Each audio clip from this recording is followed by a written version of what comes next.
Hello बच्चों, आप सब लोगों के लिए मैंने एक बहुत ही प्यारा क्वेश्चन लिया हुआ है। ये हाइड्रोहेलोजिनेशन वाला केस है जो कि आप सब लोगों ने हाइड्रोकार्बन चैप्टर में पढ़ा होगा। मैं देखना चाहता हूं कि आप में से कितने बच्चे ऐसे हैं जो इस क्वेश्चन को आसानी से डील कर सकते हैं, क्योंकि देखो यार, किसी बच्चे ने जिसने अच्छी प्रिपरेशन करी है वो आसानी से ऐसे क्वेश्चन को निपटा सकता है।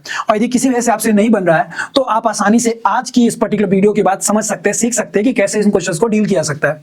तो थोड़ा सा भी ध्यान देंगे तो बन जाएगा। बट मैं चाहता हूं कि पहले आप वीडियो पॉज करिए और आप देखिए कि आपका आंसर सही आ रहा है या नहीं आ रहा। और मैं एक बात फिर से दोहरा दूं, आंसर सही आना ऑर्गेनिक केमिस्ट्री में मैं बहुत अच्छी बात नहीं मानता, बल्कि मैं ये अच्छी बात मानता हूं कि क्या प्रॉपर मैकेनिज्म आपको आया या नहीं आया, क्या आपने भी वही कॉन्सेप्ट उसके पीछे सोच के लगाया या नहीं। क्योंकि आंसर यहां आ गया मान लो, ठीक है, लेकिन हर जगह हो सकता है कि आप तुक्का ना लगा पाओ, हर जगह आप चीजें अप्लाई ना कर पाओ, तब तो फंसोगे। इस वजह से जानना बहुत जरूरी है। ठीक है, तो चलिए देखते हैं कि आपका आंसर और मेरा आंसर मैच करता है नहीं। देखो सिंपल सा लॉजिक है, HBr जो है वो हमको प्रोवाइड करा देगा। क्या क्या प्रोवाइड करा देगा हमको, यहां से एक तरह से देखा जाए तो H प्लस प्रोवाइड करा देगा और साथ में Br माइनस प्रोवाइड करा देगा। अच्छी बात है।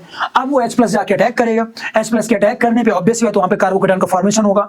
और इस दुनिया का एक सीधा सा रूल है, ध्यान रखना कि कोई भी प्रोडक्ट तब फॉर्म होता है जब उसकी मतलब स्टेबल प्रोडक्ट तब फॉर्म होता है जब उसकी पोटेंशियल एनर्जी मिनिमाइज हो सके, पोटेंशियल एनर्जी मिनिमम हो सके। जितनी कम पोटेंशियल एनर्जी उतना मेजर प्रोडक्ट फॉर्म होने के चांसेस है।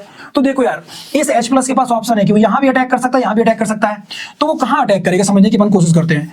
तो सिंपल एकदम, वो अटैक करेगा इस वाले CH2 पे। क्यों, अभी समझ आता हूं मैं आपको। CH3 और यहां पे अटैक कर गया तो यहां फॉर्म कर देगा CH3, यहां क्या फॉर्म कर देगा CH3 और यहां आ जाएगा पॉजिटिव चार्ज।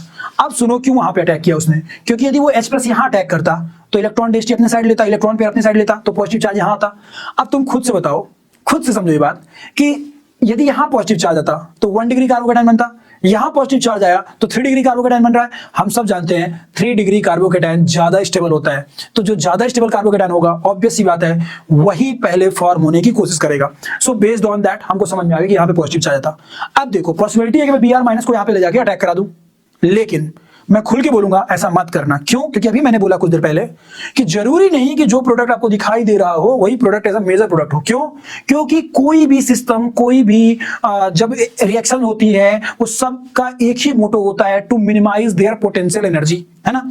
और अभी हम देख पा रहे हैं कि यहाँ पे 4 पर्टिकुलर बॉन्ड की एक रिंग है, ठीक है ना। और ध्यान से देखो तो ये जो पर्टिकुलर रिंग है इसमें कहीं ना कहीं स्ट्रेन ज्यादा है, क्योंकि जितनी छोटी रिंग होती है उतना ज्यादा स्ट्रेन होता है। ठीक है, तो ऑब्वियस सी बात है यदि यहीं पे साइक्लोप्रोपेन वाला केस होता तो उसमें और स्ट्रेन होता, और स्ट्रेन मतलब और पोटेंशियल एनर्जी मतलब और अनस्टेबल, है ना। तो ऑब्वियस सी बात है इसके पास पॉसिबिलिटी है कि ये रीअरेंजमेंट देख करके और अपनी स्टेबिलिटी को बढ़ा सकता है, पोटेंशियल एनर्जी को मिनिमाइज कर सकता है। तो क्यों नहीं, चलो देखते हैं। तो सिंपली क्या होगा समझने की कोशिश करो। ये जो